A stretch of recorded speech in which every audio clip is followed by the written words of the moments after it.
U.S. President Joe Biden has praised the selection of Minnesota Governor Tim Walz as Kamala Harris's running mate. He believes the pair would be a powerful voice for working and middle-class Americans. Biden says the first major decision is a presidential nominee, or that a presidential nominee makes, is their choice for vice president. He says Harris made a great decision. The revelation made this afternoon comes just months ahead of November's election. Voice of America's chief national correspondent is Steve Herman, and he joins us now to talk more on Tim Walz being Kamala Harris's running mate. Steve, good evening to you, and thank you for your time. Let's start with Tim Walz. Is he a recognizable name in American politics? Holly, I think if you asked most Americans, they would have no idea who Tim Walz is. He is the governor of the state of Minnesota. So he's very well known in that state because he was a congressman before a winning election as governor. And he's had success in basically convincing Republican voters, independent voters, that he's someone desirable to not only be a congressman, but to be governor. And he's quite a contrast, obviously, physically from Kamala Harris with her diverse ethnic background. He is sort of a mid-America, upper Midwest, typical white guy, you might say. The bit that I've seen of him, or should we say of the comments that he has made since this particular announcement, was that this is the honor of a lifetime, quote unquote, for him to be Harris's vice presidential pick. What more did he have to say? Well, he hasn't said much yet except for that statement, because he's on his way to the state of Pennsylvania right now, where in just a few hours he's going to appear at the side of Kamala Harris at a rally in the city of Philadelphia, which Pennsylvania, of course, being perhaps the most critical swing state in this presidential election. And we'll hear more from him then. What we have heard from him over the past couple of weeks, when he's been on television, he's been bashing Donald Trump's vice presidential nominee, his running mate, who is J.D. Vance from the state of Ohio. And he's been somewhat effective in that. And so the thought is here, perhaps much as anything else, that if and when there is a debate between the two vice presidential candidates, that with that swath of mid-America, those swing states, that Tim Walz will come off as very credible and very convincing compared to J.D. Vance. Yeah, you talk about J.D. Vance, and he has made quite a number of comments since he's unveiling as Donald Trump's running mate. Do we know where Walz stands on the issues that are driving these elections? Well, I can tell you right off the bat, Donald Trump and his campaign are painting Walz as quite an extreme liberal, saying him and Harris will get along because they're both on the far left.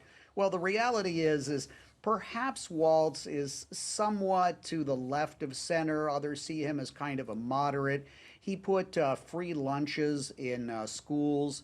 That's one of his big accomplishments in the state of Minnesota. But he's also been in favor of nuclear power, which is not exactly a far left stance. And of course, when they enter this national arena, they tend to moderate their views for the general election.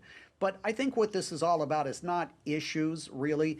It's about the chemistry that occurred between Harris and Walz. I met Walz and had breakfast with him sort of by accident a few months ago. He's a very down-to-earth fellow, very kind, asked me a lot of questions about my time living in Asia because he lived in China.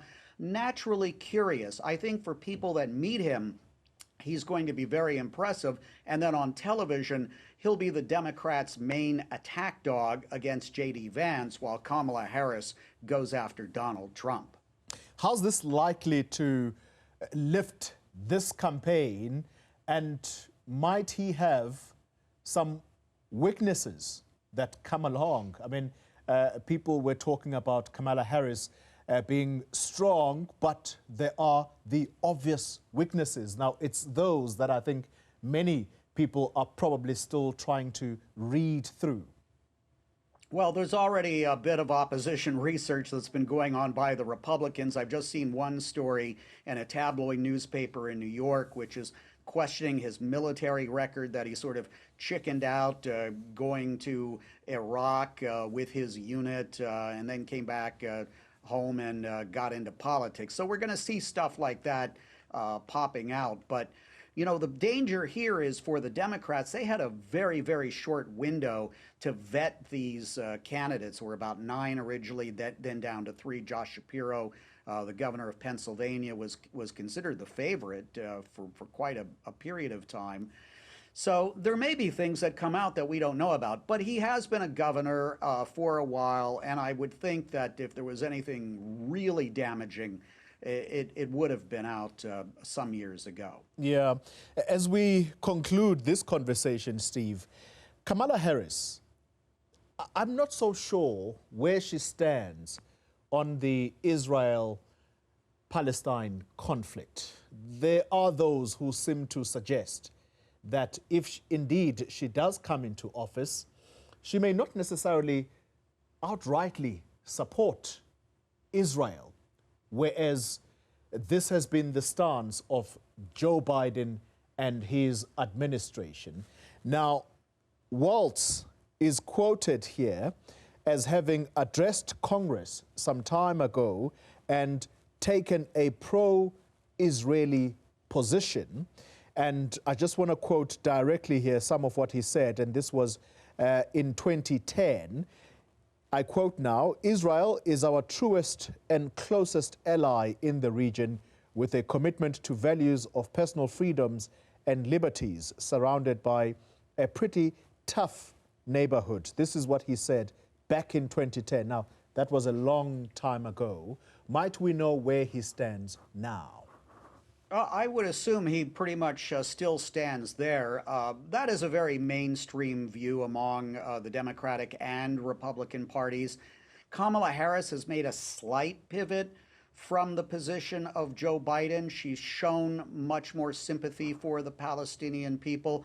But Joe Biden was really getting, compared to other U.S. presidents, quite critical of Israel's behavior in the campaign in Gaza. But of course, there is still a tremendous amount of sympathy, I would say, for Israeli civilians as well because of the Hamas terrorist attack on October 7th. But we may see more of a balancing on the Democratic side where from Trump especially, I think you're going to see a very strong, consistent pro-Israel position and really not showing much sympathy for the Palestinians and those in Gaza. Steve Herman, I want to thank you very much for your time.